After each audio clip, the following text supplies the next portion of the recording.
السلام علیکم، آپ دیکھ رہے ہیں اسلامک خان وائس۔ پیارے دوستو، آج ہم آپ کو ایک خوبصورت لڑکی کا واقعہ سنائیں گے جو غریب کی حالت میں ایک لڑکے کے پاس کھانا کھانے کے لیے گئی۔ اس کے بعد اس لڑکی کے ساتھ جو ہوا وہ آپ کو حیران کر دے گا۔ ویڈیو آگے بڑھنے سے پہلے اگر میرے چینل پر نئے آئے ہیں تو چینل کو سبسکرائب کریں، لائک کریں، شیئر کریں۔ جی ہاں دوستو، ویڈیو شروع کرتے ہیں۔ دوستو، بغداد میں ایک نوجوان رہتا تھا۔ وہ بڑا ہی خوبصورت تھا اور اس کا نام نال ساجی تھا۔ نال وہ چیز ہوتی ہے جو گھوڑے کے ٹانگوں میں لگایا جاتا ہے۔ وہ لڑکا نال بناتا بھی تھا اور گھوڑوں کے پیروں میں چڑھاتا بھی تھا۔ نال بناتے وقت تپتی ہوئی بھٹی میں آگ کے اندر وہ نال کو رکھتا تھا اور پھر اسے نکالنے کے لیے کسی اوزار کے ساتھ نہیں پکڑتا بلکہ جلتی ہوئی آگ میں ہاتھ ڈال کر اس نال کو نکال لیتا تھا۔ حیرانی کی بات یہ ہے کہ جلتی ہوئی آگ میں ہاتھ ڈالنے کے بعد بھی اس کا ہاتھ نہیں جلتا اور اس کے ہاتھ پر کوئی اثر نہیں ہوتا تھا۔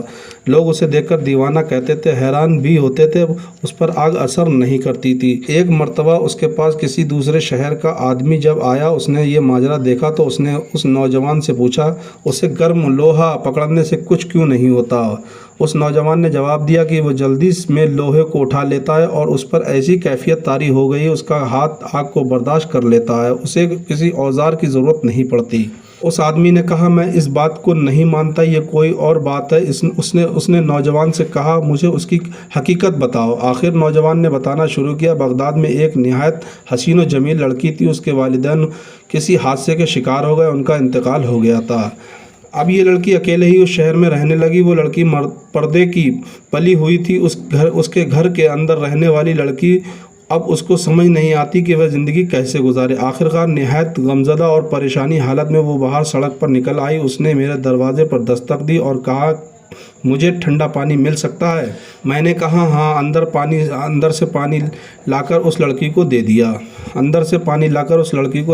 لڑکی نے کہا، اللہ تمہارا بھلا کرے۔ میں نے اس سے پوچھا کہ تم نے کچھ کھایا؟ جواب دیا، نہیں، کئی دنوں سے کچھ نہیں کھایا۔ اس لڑکی سے اکیلے اس طرح گھومنے کی وجہ پوچھی تو اس لڑکی نے اپنا گزرا ہوا سارا وقت سنا دیا اور کہا، مجھے سمجھ نہیں آتا میں زندگی کیسے گزاروں گی۔ میں نے اس سے کہا، تم شام کو میرے گھر آ جانا، میرے ساتھ کھانا کھانا، میں تمہاری پسند کا کھانا کھلاؤں گا۔ اس نوجوان نے بتایا کہ میں نے اس کے لیے کباب اور اچھی چیزیں تیار کی۔ وہ شام کو میرے گھر آ گئی۔ میں نے کھانا اس کے لیے سامنے رکھ دیا۔ اس لڑکی نے کھانے کے لیے ہاتھ بڑھایا تو میں نے دروازے کی کنڈی لگا دی اور میری نیت بدل گئی۔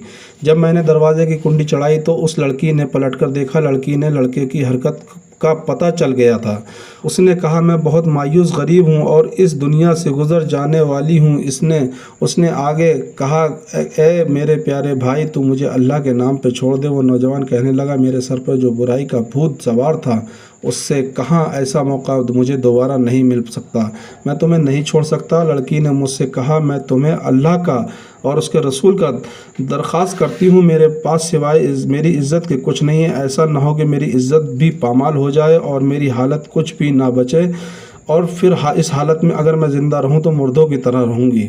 اس نوجوان نے بتایا کہ وہ لڑکی کی یہ بات سن کر مجھ پر اللہ کا خوف طاری ہو گیا۔ میں نے دروازے کی کنڈی کھولی اور دست واسطہ اس کے سامنے کھڑا ہو گیا اور کہا، مجھے معاف کر دینا، میرے اوپر عجیب کیفیت طاری ہو گئی تھی، لیکن تم شوق سے کھانا کھاؤ، آج سے تم میری بہن ہو۔ یہ سن کر اس لڑکی نے کہا، اللہ میرے بھائی پر دوزخ کی آگ حرام کر دے۔ وہ رونے لگی اور اونچی آواز میں روتے ہوئے کہنے لگی، اے اللہ، نہ صرف دوزخ کی آگ حرام کر دے بلکہ اس پر ہر طرح کی آگ حرام کر دے۔ اس نوجوان نے بتایا، لڑکی یہ دعا دے کر چلی گئی۔ اس دن سے میں اپنی دکان پر کام کرتا رہتا ہوں اور نال گرم کرتا رہتا ہوں۔ میں نے گرم لوہا پکڑنے کو ہاتھ بڑھایا تو وہ دیکھتے ہوئے کوئلے میں چلا گیا، لیکن میرے ہاتھ پر آگ کا کوئی اثر نہ ہوا۔ میں حیران ہوا اور پھر مجھے اس لڑکی کی وہ دعا یاد آئی۔ تب سے لے کر اب تک دیکھتی ہوئی آگ کو آگ نہیں سمجھتا بلکہ اسے میں چاہوں بغیر کسی ڈر سے نکال لیتا ہوں۔ یہ دوستو، اس طرح سے نوجوان پر آگ اثر نہیں کرتی۔ اللہ پاک ہم سب کو نیک کام کرنے کی توفیق عطا فرمائے۔ اللہم آمین ثم آمین۔